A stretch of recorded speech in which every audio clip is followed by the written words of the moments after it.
നിലനിൽക്കുന്നു, മുങ്ങിപ്പോകുന്നില്ല. ശ്വാസം വിടാൻ നമുക്ക് പറ്റുന്നുണ്ട്. സാധനങ്ങളുടെ ഒക്കെ വില കൂടുകയും ചെയ്യും. വരവും കുറയുന്നു, ഇൻ കുറയുന്നു, ഔട്ട് കൂടുന്നു.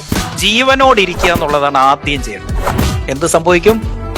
ഓ ക്യാഷ് നെഗറ്റീവ് ആവും. Cold customer. ഈ കോൾഡ് കസ്റ്റമറിലേക്ക് പോകാൻ പറ്റിയ ഏറ്റവും നല്ല സമയം ഇതാ. കാരണം ഞാൻ വീണ്ടും പറയും, അത്രയും പ്രിപ്പയർഡ് ആകണം എന്നാ പറഞ്ഞു വന്നത്. ഓ ക്യാഷ് കളക്ഷൻ, അതായിരിക്കണം നമ്മുടെ ബിസിനസ്.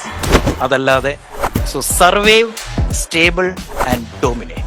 ആ കടം കൊടുത്തുള്ള ബിസിനസ് വേണ്ട എന്ന തീരുമാനം എടുക്കുന്നിടത്ത് ഇരിക്കുകയാണ് നമ്മളുടെ അടുത്ത ലെവലിലെ യാത്ര. വർഷങ്ങളായിട്ട് ഞാൻ പറയുന്നുണ്ട്, നിങ്ങൾ പ്രീമിയത്തിൽ വിൽക്കണം എന്ന്. കാരണം എന്താണെന്നറിയോ? നമ്മുടെ കസ്റ്റമേഴ്സിനെ നമുക്കൊരു 4 കാറ്റഗറി ആയിട്ട് തിരിക്കാം. 1 poor customers, 2 middle class, 3 premium customer, 4 ultra premium customer. കസ്റ്റമേഴ്സിനെ 4 ആയിട്ട് തിരിക്കുന്നു. 1 poor customer, 2 middle class, 3 premium, 4 ultra premium.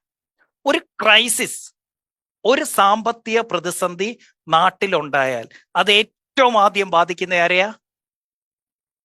അതുകൊണ്ടാ പറയുന്നത്, don't do business with poor people. ഇവരുമായിട്ട് ബിസിനസ് ചെയ്യരുത്.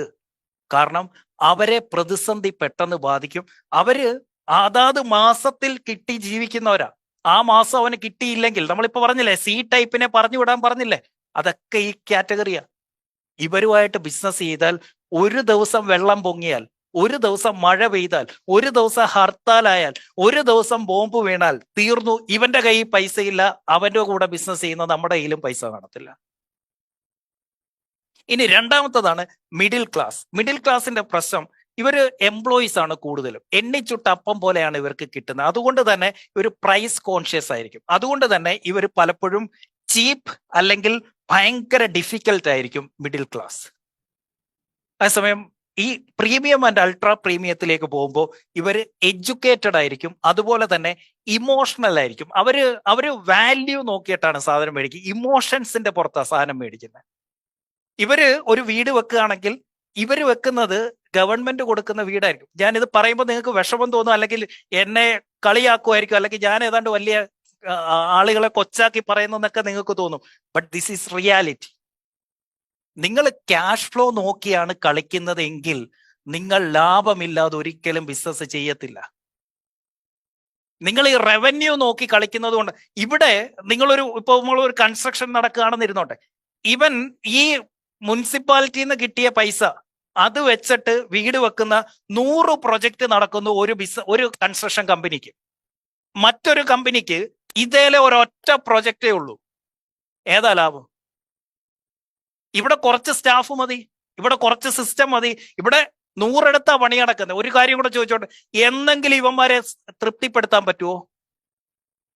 ഇവിടുത്തെ വോളിയം കൂട്ടിയിട്ട് കാര്യമില്ല. ഇവിടെ വോളിയം കുറവായിരിക്കും, നമ്പേഴ്സ് കുറവായിരിക്കും, പക്ഷെ അവിടെ ലാഭം ഉണ്ടായിരിക്കും. ആ ലാഭത്തിൽ കളിക്കണം. ഇവൻ അടുത്ത മാസം കിട്ടുമെന്ന് പ്രതീക്ഷിച്ചിരിക്കുന്ന പൈസ, ഇവിടെ അവരുടെ കയ്യിൽ ഓൾറെഡി ഇതിനു വേണ്ടിയിട്ട് ഫണ്ടൊക്കെ മാറ്റി വെച്ചിരിക്കുക. അവര് അതും കോടികൾ മാറ്റിയിട്ടിരിക്കുക. അതേലെ ഒരു വർക്ക് കിട്ടിയാൽ മതി. ആ മാർജിൻ്റെ അകത്തിരിക്കുകയാണ് കാര്യം. ക്രൈസിസ് വരുന്ന സമയത്ത് നമ്മൾ ആദ്യം ചെയ്യേണ്ട കാര്യം, ആദ്യം നമ്മൾ ഉറപ്പുവരുത്തുക നമ്മൾ സർവൈവ് ചെയ്യുന്നു എന്ന്. സർവൈവ്, നമ്മൾ നിലനിൽക്കുന്നു, മുങ്ങിപ്പോകുന്നില്ല, ശ്വാസം വിടാൻ നമുക്ക് പറ്റുന്നുണ്ട്, ജീവനോടിരിക്കുക എന്നുള്ളതാണ് ആദ്യം ചെയ്യേണ്ടത്. മിസൈൽ വരുമ്പോൾ ആദ്യം മെസ്സേജ് വരുന്ന ഏതെങ്കിലും ബിൽഡിങ്ങിന്റെ അകത്ത് കയറി ഒളിച്ചോ എന്നാ പറയുന്നത്. കൂര ഉള്ളിടത്ത് കയറി നിൽക്കാനാ പറയുന്നത്. സർവൈവ് ചെയ്യുക എന്നുള്ളതാണ് ആദ്യത്തെ പരിപാടി. അതാണ് നമ്മളിപ്പോൾ പഠിച്ച എന്ത് ചെയ്യുക, നമ്മുടെ ഈ ഓ ക്യാഷ് പോസിറ്റീവ് ആക്കുക. രണ്ടാമത്തതാണ് സ്റ്റേബിൾ ആകുക എന്നുള്ളത്. സ്റ്റേബിൾ ആകാൻ എന്ത് ചെയ്യണം? ചെലവുകൾ പരമാവധി ചുരുക്കണം. ആവശ്യമില്ലാത്ത എല്ലാ ചെലവും കട്ട് ചെയ്യണം. യൂസ്ലെസ് ആയിട്ടുള്ള 100%, ഇമ്പോർട്ടൻ്റ് ആയിട്ടുള്ള 50%, ക്രിറ്റിക്കൽ ആയിട്ടുള്ളത് റീനെഗോഷിയേറ്റ് ചെയ്യുക. അങ്ങനെ ബിസിനസ്സിനെ ഒന്ന് സ്റ്റേബിൾ ആക്കുക. അതിനുശേഷം നമ്മൾ ഡോമിനേറ്റ് ചെയ്യുക. So survive, stable and dominate. So February 28 തൊട്ട് മാർച്ച് 28 ആയപ്പോൾ നമുക്ക് മനസ്സിലായി, ഓക്കെ, ഇതാണ് സംഭവിക്കാൻ പോകുന്നത്. നമുക്കിപ്പോൾ കാര്യങ്ങൾ ഏകദേശം മനസ്സിലായിട്ടുണ്ട്. സോ 2026 പോയി എന്ന് വിചാരിച്ച് തന്നെ വേണം ബിസിനസ്സിലേക്ക് ഇറങ്ങാൻ. പറഞ്ഞ് മനസ്സിലായോ? 2026 നമ്മൾ ഉദ്ദേശിച്ചതെല്ലാം നമ്മൾ പ്ലാൻ ചെയ്ത പോലെ നടക്കില്ല എന്ന് ഉറപ്പാക്കിക്കൊണ്ട് വേണം ഇറങ്ങാൻ. അതിനുവേണ്ടി, അത് നെഗറ്റീവായിട്ടല്ല പറയുന്നത്, അത്രയും പ്രിപ്പയർഡ് ആകണം എന്നാ പറഞ്ഞു വന്നേ. അടുത്ത 8 മാസത്തേക്ക് ഇതിങ്ങനൊക്കെ തന്നെ ആയിരിക്കും എന്ന് കരുതിക്കും. ഈവൻ ഇഫ് ഇപ്പം യുദ്ധം പിൻവലിച്ചാലും നിർത്തിയാലും ഈ ക്രൈസിസ് അത് നീണ്ടു നിൽക്കും. ഈ ഒരു വർഷം എടുക്കും ഇതൊന്ന് ഈ ഓളം, ഈ ആ ഒലച്ചിലൊന്ന് സ്റ്റേബിൾ ആവാൻ, ഈ മാർക്കറ്റ് ഒന്ന് സ്റ്റഡി ആകാൻ. കാരണം ടൂറിസ്റ്റുകൾ വരില്ല, റിയൽ എസ്റ്റേറ്റ് ഡൗൺ ആവും, മേജർ തിങ്ങാ, മേജർ ക്യാഷ് ഫ്ലോയാ, അതില്ലാതാവും. അതില്ലാതെ വരുമ്പോൾ, എന്നാൽ അപ്പുറത്തെ സൈഡിലോ ഗ്യാസിന്റെയും പെട്രോളിന്റെയും സാധനങ്ങളുടെ ഒക്കെ വില കൂടുകയും ചെയ്യും. വരവും കുറയുന്നു, ഇൻ കുറയുന്നു, ഔട്ട് കൂടുന്നു. എന്ത് സംഭവിക്കും? ഓ ക്യാഷ് നെഗറ്റീവ് ആകും. ഈ ഓ ക്യാഷ് പോസിറ്റീവ് ആകണമെങ്കിൽ പ്രീമിയത്തിൽ എക്സിസ്റ്റിംഗ് കസ്റ്റമറിൽ നിന്ന്, റെഫറലിൽ നിന്ന് കൂടുതൽ സെയിൽ എടുക്കുകയും ആവശ്യമില്ലാത്ത ചെലവുകൾ കുറയ്ക്കുകയും ചെയ്ത് ഓ ക്യാഷ് പോസിറ്റീവായിട്ട് നിലനിർത്തുക എന്ന് മാത്രം ചെയ്താൽ മതി. Just sustain. ഇനി അതല്ല, നിങ്ങളുടെ കയ്യിൽ ഇനഫ് റിസർവ് ഒക്കെ ഉണ്ട് എന്നുണ്ടെങ്കിൽ this is the time for you to dominate. ഏത്? Hot customer, warm customer, cold customer. ഈ കോൾഡ് കസ്റ്റമറിലേക്ക് പോകാൻ പറ്റിയ ഏറ്റവും നല്ല സമയം ഇതാ. കാരണം ബാക്കി എല്ലാവരും ഇപ്പം SEO നിർത്തും.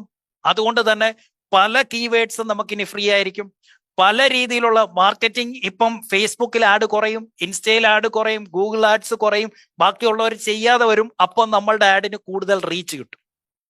സോ റിസർവ് ഫണ്ട് ഉള്ളവർ ഡോമിനേറ്റ് ചെയ്യുക, അല്ലാത്തവർ സർവൈവ് ചെയ്യുക, സ്റ്റെബിലൈസ് ചെയ്യുക, പറ്റുന്നത്രയും ക്യാഷ് കളക്ഷനിലേക്ക് ഫോക്കസ് ചെയ്യുക, പറ്റുന്നത്രയും പ്രീമിയം സെല്ലിംഗ് മാർജിൻ കൂട്ടി വിൽക്കാൻ നോക്കുക, പറ്റുന്നത്രയും നല്ല കസ്റ്റമേഴ്സിനെ കൂടെ നിർത്തുക, പറ്റുന്നത്രയും ചെലവുകൾ ചുരുക്കുക. നിങ്ങൾ ഒരു പക്ഷെങ്കിൽ ആദ്യമായിട്ടായിരിക്കും ഈ O cash, I cash, F cash എന്ന് പറയുന്നതിന്റെ ഡിഫറൻസിയേഷനും ഈ കാര്യങ്ങളും കേൾക്കുന്നത്. ഞാൻ വീണ്ടും പറയും, ഓ ക്യാഷ്, ക്യാഷ് കളക്ഷൻ, അതായിരിക്കണം നമ്മുടെ ബിസിനസ്. അതല്ലാതെ കടം കൊടുത്തിട്ട് കസ്റ്റമറുടെ പുറകിന് നടന്ന് തെണ്ടേണ്ട അവസ്ഥ നമുക്കുണ്ടാവരുത്. അന്നാ പറഞ്ഞത് ഇപ്പോ നിങ്ങൾക്ക് മനസ്സിലാവും. നിങ്ങൾക്ക് തരാനുള്ള എല്ലാ കസ്റ്റമേഴ്സും ഈ ഒരൊറ്റ പേരും പറഞ്ഞ് ചവിട്ടും, നിങ്ങൾ അവന്റെ പുറകിന് നടന്ന് തെണ്ടേണ്ടി വരും. അതുകൊണ്ട് ഇന്നു മുതൽ തീരുമാനം എടുക്കുക, ഒരുത്തനും കടം കൊടുക്കില്ല. ആ കടം കൊടുത്തുള്ള ബിസിനസ് വേണ്ട എന്ന തീരുമാനം എടുക്കുന്നിടത്ത് ഇരിക്കുകയാണ് നമ്മളുടെ അടുത്ത ലെവലിലെ യാത്ര, അടുത്ത ലെവലിലേക്കുള്ള കുതിച്ചുചാട്ടം. So all the very best. Crisis നീണ്ടുപോവുകയാണെങ്കിൽ തീർച്ചയായിട്ടും ഞാൻ ഉടനെ തന്നെ അടുത്തൊരു ടോപ്പിക്കുമായിട്ട് ഈ ക്രൈസിസ് തീരുന്നിടം വരെ ഞാൻ നിങ്ങളുടെ ഒപ്പം ഉണ്ടാവും. പറ്റുന്നത്രയും കിങ്സ് ക്ലബിന്റെ ക്ലാസ് ഞാൻ യൂട്യൂബിൽ ഫ്രീ ആയിട്ട് ഇട്ട് തരുന്നുണ്ടാവും. പറ്റുന്നത്രയും സമയങ്ങളിൽ ഞാൻ വന്ന് ഫ്രീ വെബിനാർ എടുക്കുന്നുണ്ടാവും. ഞാൻ നിങ്ങളോടൊപ്പം ഉണ്ട്.